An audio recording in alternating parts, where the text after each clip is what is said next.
Palestra de Joel Goldsmith. Ser despido e vestido novamente. Parte 2, tape 487A, tradução de Rosilda Rocha.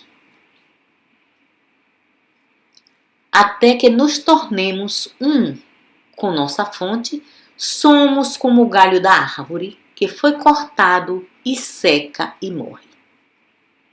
Portanto, o primeiro passo urgente para você é não estar preocupado se ou não deve ser mais amoroso, ou mais generoso, ou mais benevolente, ou mais virtuoso, ou alguma coisa dessa natureza. Deixe essas coisas livres por enquanto.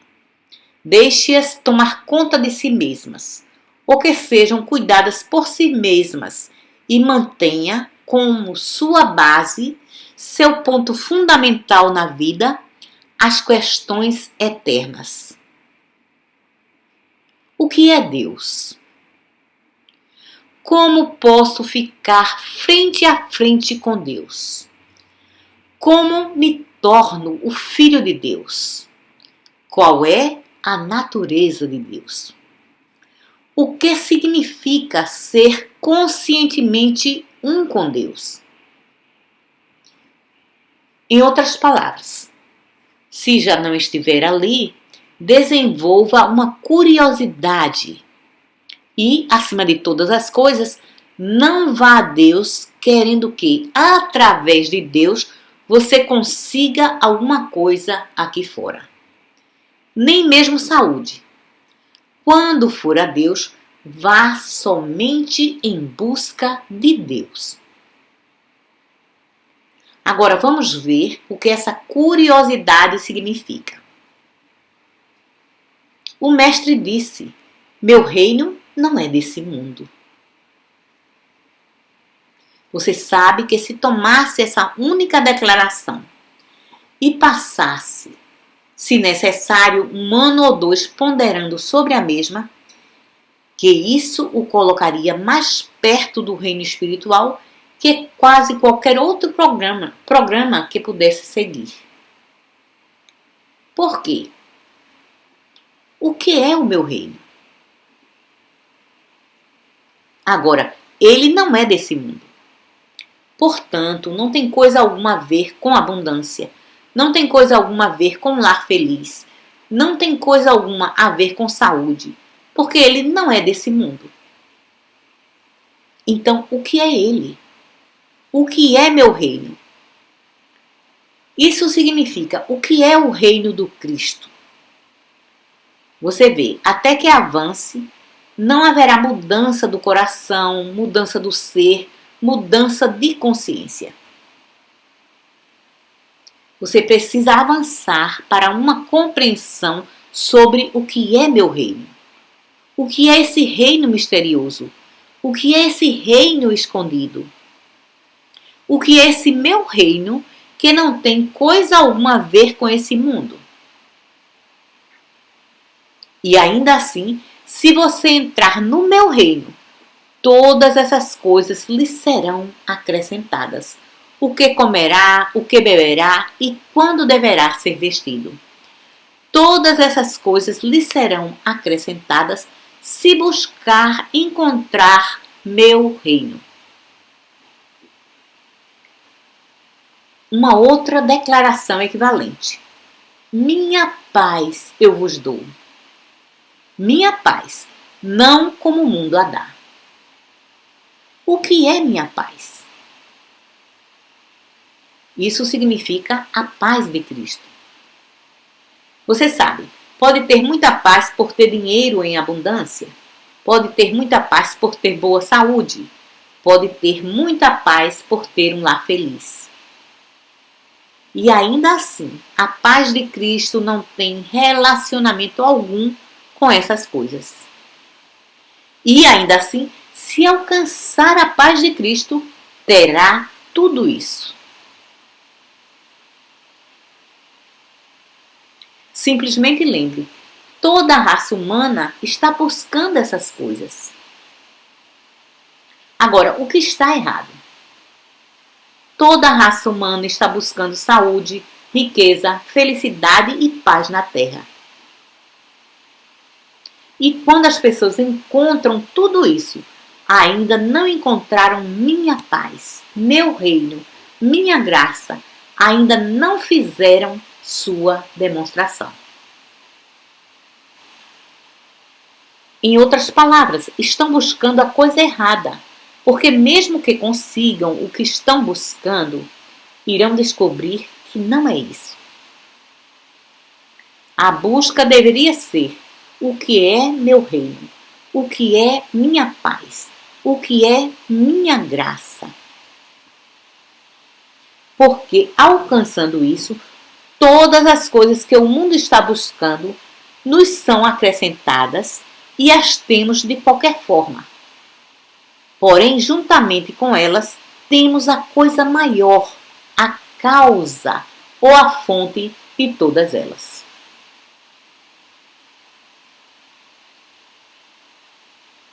É por essa razão que muito frequentemente, e ultimamente tem sido um desses tempos, justamente como era em 1929, a Bolsa de Valores caiu e as pessoas começaram a pular das janelas novamente.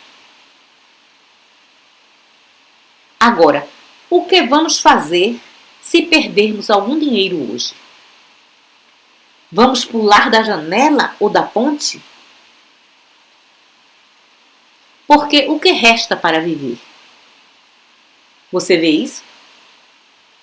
Porém, uma vez que encontremos meu reino, minha paz, minha graça, realmente não faz diferença o que acontece com seu dinheiro lá fora. Porque agora você tem a fonte que trará tudo de volta novamente. Se a saúde está arruinada, se a família está arruinada, se o lar está arruinado, não faz diferença agora, porque havendo encontrado a fonte, aquilo que a mesma uma vez produziu para você, ela o reproduzirá. Uma vez que tem o padrão de qualquer coisa, pode fazê-la quantas vezes quiser. Entretanto, você tem que ter o padrão. Então, você deve ter o padrão mostrado no Sermão da Montanha. Precisa ter uma compreensão do meu reino, da minha paz, da minha graça. Portanto, o ser humano está cortado da fonte do bem, do meu reino, do meu domínio, e então começa a buscar penduricalhos e pedras falsas, e perde todo o ponto, e permanece para sempre a criatura que não está debaixo da lei de Deus.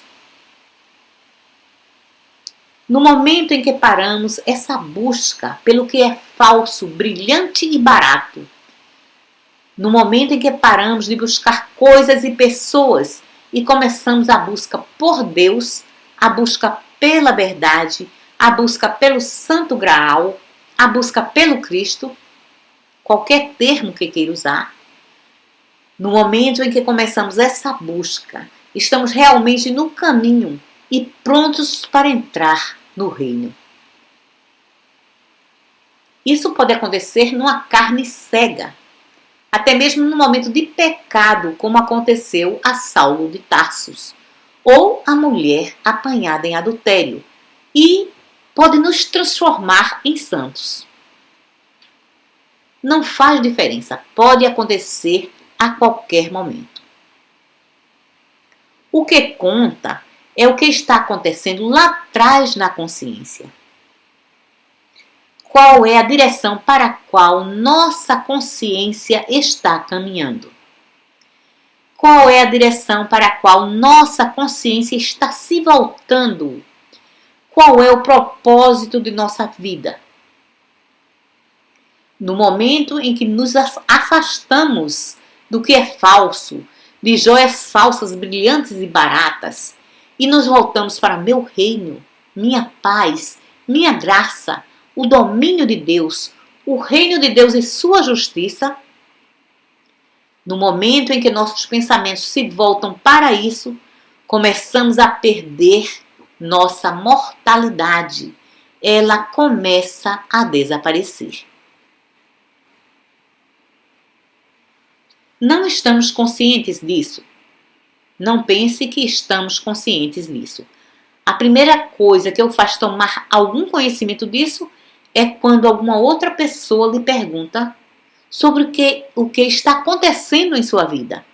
O que provocou essa mudança em você, ou porque você parece diferente, ou age de uma forma diferente, ou porque as coisas estão indo tão bem para você. E então, de repente, compreende. Sim, alguma coisa deve ter acontecido. Porém, começou a acontecer naquele momento em que seu pensamento mudou da busca no reino exterior para essa busca interior. Você pode ainda realizar suas funções humanas naturais na Terra. Você pode ainda tomar conta de seus negócios, sua arte, sua profissão, independentemente de qual seja.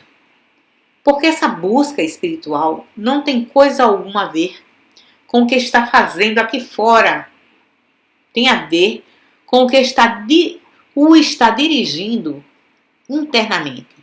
Se existe uma fome e sede pela verdade. Essa é a razão porque as Escrituras têm essa linguagem.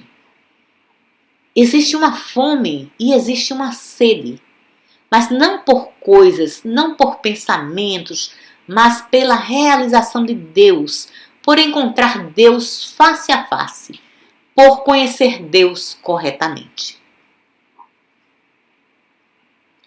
Se fizer essa distinção clara em sua própria mente, entre o homem da terra, a criatura que não está debaixo da lei de Deus, e então notar que o Filho de Deus, essa pessoa que tem habitando em si o Cristo interior e que está debaixo da lei de Deus, que está vivendo pela graça, não pela força nem pelo poder, mas pelo meu Espírito. E então, ver esses dois e fazer sua escolha sobre a direção na qual irá caminhar. E logo descobrirá que isso é a transformação ou renovação da mente, a transformação da consciência. E descobrirá que isso é tudo o que é necessário para começar no caminho espiritual. Porém, primeiro, deve haver essa distinção muito clara e a realização dentro de si mesmo de que não continuará sendo simplesmente um ser humano. E assim deve chegar a esse lugar onde você está debaixo da graça de Deus, vivendo pela lei de Deus, pelo poder de Deus, pela sabedoria de Deus, pelo amor de Deus. Você vai continuar vivendo sua vida exterior em qualquer que seja a forma que o destino lhe tiver dado nesse momento em particular. Deixe a mudança acontecer dentro de você, porque tudo isso deve ser uma coisa interior. A mudança exterior não fará coisa alguma por você. É a mudança interior. É se voltar para mim e viver. Se volte, deixe de fazer de penduricalhos e joias falsas o seu objetivo. De fazer de nome e fama o seu objetivo. E faça desse desejo, dessa fome e sede, sua primeira e maior preocupação. Então vai descobrir que toda a experiência é uma experiência interior, é uma experiência da consciência que acontece dentro de você. Então, quando ela acontece dentro de você, ela afeta toda a sua experiência exterior. Toda a mensagem do caminho infinito é realmente dirigida a revelar esse ponto em particular e então mostrar, através de minha experiência pessoal, como a transformação acontece. Essa é a razão porque não a organizamos. Essa é a razão porque não estabelecemos regras sobre como a pessoa deve viver no mundo lá fora. Nossa função é simplesmente afirmar os princípios da vida e então lhe mostrar de uma forma individual, de alcançar pelo menos algum grau da consciência superior. Então o resto fica a cargo de cada indivíduo, quer esteja ou não sendo guiado para esse caminho ou dirigido para esse caminho. Essa é a razão porque esse foi um dos pontos trazidos pelo nosso editor hoje. Ele disse: quão notável é que temos testemunhado esse crescimento tremendo e a tremenda expansão dessa atividade. E não gastamos nenhum dólar para fazer propaganda desses livros.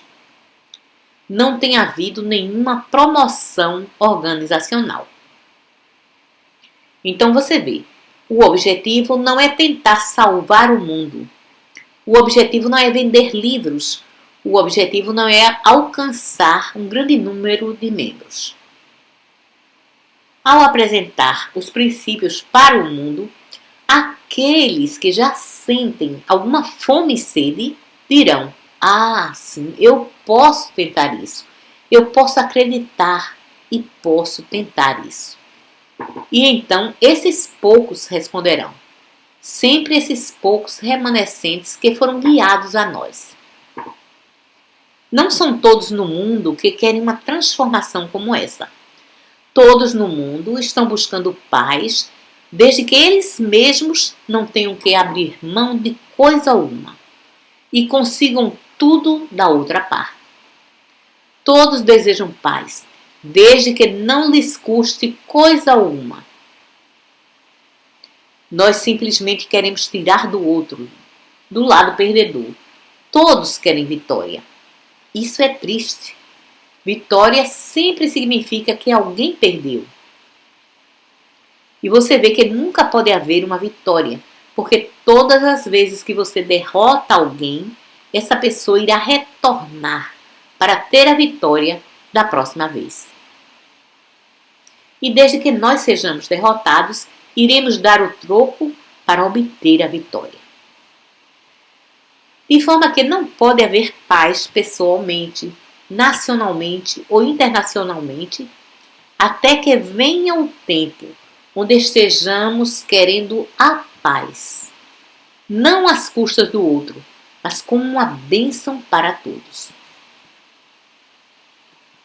Você não pode sair e dizer isso para o mundo, da mesma forma que o mestre não pôde dizer isso ao mundo. Baixe sua espada. Ele teve dificuldade em fazer com que seus próprios discípulos acreditassem que essa era a forma correta de viver. Baixar a espada. E o mesmo acontece conosco. Isso nos traz um ponto interessante.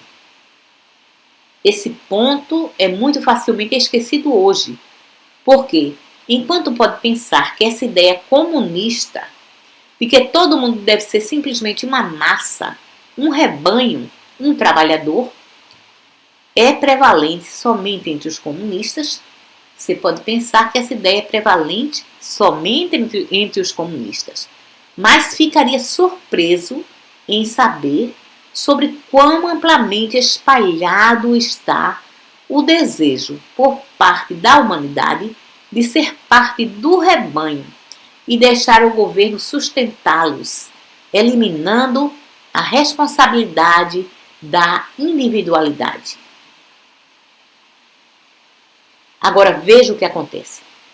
Quando somos indivíduos, quando desejamos ser indivíduos um com Deus, filhos de Deus, temos que nos recusar a olhar para fora e fazer essa mudança dentro de nós mesmos, até que, em alguma medida, tenhamos alcançado a realização de que eu sou um indivíduo.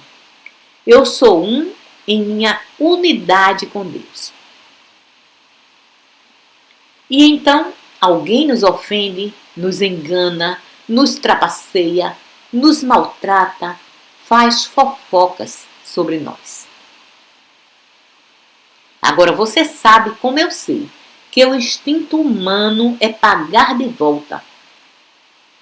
E isso também é falta da igreja. A igreja cristã, infelizmente, aceitou a doutrina hebraica de um olho por um olho e um dente por um dente. E rejeitou o ensinamento cristão de orar pelos nossos inimigos, fazer o bem àqueles que nos maltratam. Então, no mundo ocidental, vivemos completamente no ensinamento hebraico de um olho por um olho e um dente por um dente. Esse ensinamento governa nossa lei, governa nossas cortes, governa toda a fase do ensinamento. E aceitamos isso como tão correto, que até nos dá permissão para matar qualquer um que tente tirar nosso dinheiro. Pode ser apenas $5 que tenhamos em nossa bolsa, mas se a pessoa tentar tirá-lo à força, podemos matá-la. E é legal. Isso é legal. Então você sabe o quanto estamos debaixo da lei hebraica em toda a nossa vida cristã. Essa lei diz que é natural e normal buscar ter revanche ou proteger a nós mesmos às custas dos outros. Para ser um indivíduo, ser um verdadeiro filho de Deus, é necessário que quando formos enganados de qualquer forma, possamos dizer para nós mesmos: irmão ou irmã, essa é sua demonstração, não a minha. Minha demonstração é viver conscientemente sendo um com Deus. Minha demonstração é não ser afetado por aquilo que você faz. Essa é sua demonstração ou a falta da mesma. Se deseja essa espécie de vida, ela é sua. Você pode tê-la. Porém, não irá me persuadir a sair da minha posição para viver sua vida. Você pode querer ser desprezível. Você não pode me fazer desprezível. Você pode querer me fazer uma injustiça. Você não pode me fazer cometer uma injustiça, porque escolhi a minha forma de vida. E minha forma de vida é a forma da liberdade individual. Uma tal liberdade que não posso reagir aos instintos das massas ou ao instinto dos rebanhos. Não posso reagir a essa forma velha de proteção do rebanho. Preciso a todo tempo ter um princípio de vida pelo qual estou vivendo. E então, devo viver de acordo com esse princípio, independentemente do que você pode estar fazendo ou de como você pensa que isso pode afetar a minha vida. Desde que não possa ser forçado a aceitar um olho por um olho e um dente por um dente. Desde que não possa ser atraído a pagar ódio com ódio. Desde que possa fazer isso, que tome essa decisão, eu tenho minha unidade individual com Deus. Estou debaixo da lei de Deus e estou debaixo da divina graça. Eu violo esse princípio no momento em que estou vivendo de acordo com o instinto humano. mesmo um instinto normal, natural, a que chamam de autopreservação, como sendo a primeira lei da natureza. No momento em que aceito isso, sou um ser humano e não estou mais debaixo da graça de Deus. No momento em que puder dizer, seja a sua conduta qual for, eu e meu Pai somos um e recebo o meu bem dessa fonte interior. Essa fonte que está tão perto de mim, mais perto do que minha própria respiração. Que não preciso sequer ir a qualquer lugar por ela, nem fazer qualquer coisa por ela. Ela é minha pela graça. Porém, não posso receber essa graça enquanto violo a lei espiritual. O Mestre nos deu essa lei no Sermão da Montanha e mostrou como não devemos ousar aceitar para nós mesmos as leis da humanidade. Não aceitar nem mesmo as leis legais da humanidade para nosso benefício, se elas nos tentarem a ser seres humanos. Não violamos a lei espiritual apenas no grau em que podemos decidir por nós mesmos ter um código de vida e então viver de acordo com o mesmo, independentemente do que os outros possam fazer. Deixe-os, se quiserem, violar a lei espiritual e veja o que lhes acontece. Isso é um problema deles. Apenas nós, uma vez que tenhamos adotado a lei espiritual, não podemos ser forçados a viver de acordo com os padrões humanos. De outra forma, somos como a esposa de Ló. Olhamos de volta para o local de onde viemos e estamos perdidos. Não podemos olhar para trás. Uma vez que tenhamos deixado aquela cidade, aquela velha consciência, aquele velho homem, não existe mais olhar para trás ou usar suas leis ou seus caminhos. De outra forma, perdemos nossa individualidade, perdemos nosso status como indivíduos, filhos de Deus, vivendo não pela força nem pelo poder, vivendo pelo meu espírito, pela minha graça, pelo meu reino, minha paz. Sempre essa palavra meu tem a mesma sempre escrita em sua mente com M maiúsculo, de forma que nenhum sentido egoístico possa surgir de que existe alguma pessoa na Terra que é especialmente espiritual, ou que tem uma ou outra coisa especial. Não vamos ter nenhuma dessas coisas sem sentido em nossa mente. Quando falamos de meu reino, minha graça, minha paz, meu espírito, não ligamos isso a um ser humano. Devemos saber sempre que estamos falando do invisível e não vamos tentar lhe dar um esboço, uma forma, uma figura ou qualquer outra forma de identificação. Porque se existe alguma coisa que devemos compreender sobre Deus e o Cristo, é isso. Que é sempre invisível, sempre universal, sempre espiritual. Que como existia desde antes de Abraão, como um invisível na consciência, assim existirá até o final do mundo.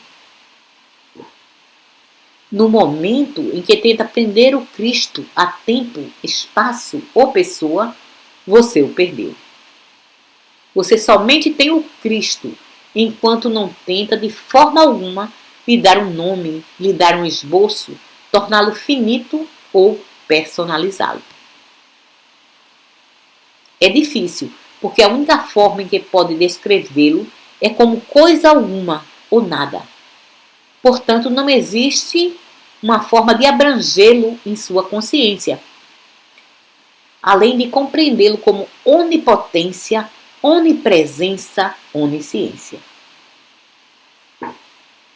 Desde que eu o mantenha nessas 3 palavras, não existe perigo de personalizá-lo, porque você não pode personalizar onipresença, você não pode personalizar onipotência, você não pode personalizar onisciência.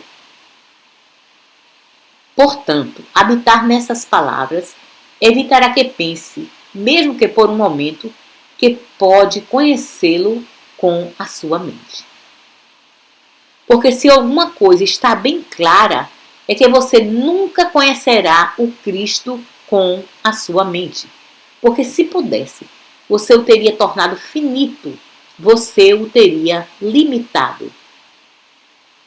Ele era antes de Abraão, ele será até o fim do mundo. Ele está aonde quer que eu esteja. Assim não faz diferença em que continente estou, ele está ali. Mas me acredite, está em todo o continente antes que cheguemos lá. Nós o encontramos em qualquer lugar que vamos. Nós o deixamos em qualquer lugar que vamos. Nós o trazemos conosco para qualquer lugar que vamos. E não existe nada contraditório sobre isso. Não quando você o vê como onipresença, onipotência, onisciência. Então você pode compreender porque Paulo pôde dizer: nem a vida, nem a morte podem me separar do amor de Deus. Ele poderia da mesma forma ter dito: nem a vida nem a morte podem me separar da vida de Deus, do poder de Deus, da graça de Deus. Por causa da onipresença, aqui onde eu estou, ele está. Aqui onde você está, ele está. E nós agora chegamos a um ponto de demonstração. E esse é fazer o reino espiritual, a graça espiritual, prática em nossa experiência. Esse é trazer a nós mesmos para o ponto da demonstração, para o ponto onde as coisas nos são acrescentadas. Se tiver esse princípio estabelecido em você, se o mesmo estiver tão claramente estabelecido em você, que possa expressá-lo sem deixar de lado nenhum ponto importante, não na minha linguagem, porque se você o memorizar, isso significa que você o perdeu. Não é o seu memorizar. Ele só é seu se conhecer o princípio e o colocar em suas próprias palavras. Agora, se chegar a esse ponto, pense sobre o que acontecerá quando chegar ao ponto de demonstração, que é o ponto de oração. Pense agora se tudo isso estiver em sua mente e em seu coração. Quando começar a orar, o que existe pelo qual orar? A resposta é nada. Agora você não tem coisa alguma sobre a qual ter um pensamento ou fazer um discurso. Assim, quando vai fazer sua oração, você não tem coisa alguma a fazer, mas apenas abrir a sua consciência e dizer: aqui estou, Pai. Tu estás mais perto de mim do que minha própria respiração. Revela a ti mesmo. Teu reino está dentro de mim. Revela-o. Deixa-me te ver face a face, em lugar de através de uma lente escura. Então, simplesmente se sente. Palavras não são mais necessárias. Não são mais necessários pensamentos. Se sente com seus ouvidos internos abertos, como se estivesse realmente esperando ouvir alguma coisa. Não demorará muito. Não levará mais do que 2 ou 3 minutos até que sinta uma paz interior descendo sobre você. Quando sentir isso, esse é o seu ponto de demonstração. Aqui é onde você diz: ah, eu vivo, porém não eu. Agora é essa graça, esse Cristo, essa paz que vive a minha vida. Essa é a presença que vai adiante de mim para fazer os caminhos tortuosos retos. É a presença que anda ao meu lado. É a presença que é a minha carne, meu vinho, minha água. É minha vida eterna. Porque então, e esse é o clímax, sempre no final existe a revelação do Mestre. Eu vim para que tenhas vida, e para que tenhas vida mais abundantemente. Agora simplesmente se lembre, não estamos falando de Jesus, estamos falando do Cristo.